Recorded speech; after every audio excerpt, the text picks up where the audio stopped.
Right, moving on. How do these crystals work? I'm playing devil's advocate here. Isn't it just the placebo effect? How does it all work? Well, I like to explain it one way, but I don't want to dismiss the placebo effect for a start. The placebo effect is absolutely amazing. Science dismisses it because they don't know what to do with it. They have experiments and it's like, what do we do? So they dismiss it. But in actual fact, they did an experiment with the placebo effect with surgery where people got the surgery and they didn't get the surgery. And the surgery that they had nothing, the placebo effect was almost as good as the surgery where they did something. And that's because if you have something invasive like that, it makes you believe you're really going to have something big and healing. But you've got to remember, as far as crystals concerned, everything vibrates at a certain level. That's been proven. So we vibrate, crystals vibrate, even the soil vibrates, everything vibrates at different energies. So every crystal's got a 3D structure. Something like quartz is a great example. It emits energy so regularly that they use it in watches to set the time by. So there's no argument that crystals emit energy. And if you think about it, when you go into a room full of depressed people, and I'm sure you've done it at work sometimes, you start to become depressed yourself, don't you?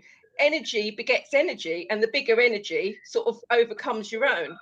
And it's the same with crystals. If you wear them in your aura, then you'll start to vibrate more similarly to the crystal than if you're not wearing it. So I think a lot of people have tried crystals and they've put it in the corner of the room and then it doesn't work and it's not really near enough to you. It'll help sort of the general energy of the house. But if you're wearing it, you will sort of slowly feel that your energies change. And what I love about crystals is sometimes they work really subtly. So they'll bring in energy. You won't feel the change, but suddenly you'll attract like a healing opportunity. It's not even the crystal itself. You may even attract some traditional medicine, a treatment from the NHS that wasn't available, and it will suddenly come and be offered to you. So it's quite multidimensional the way crystals and Reiki can work together.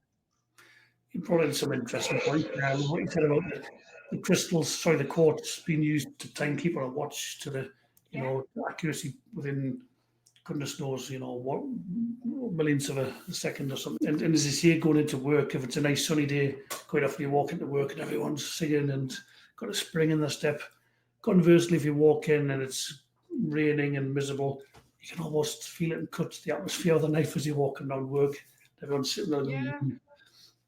that's a good point. So, I don't know. So, do you have to believe in them to work?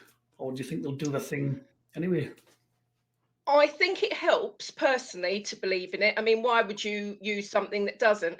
But having said that, I believe that. But I've had reviews where people have come onto a website and they've bought stuff and then they've told me that they bought it because they thought it was a nice present, but then they couldn't believe the change.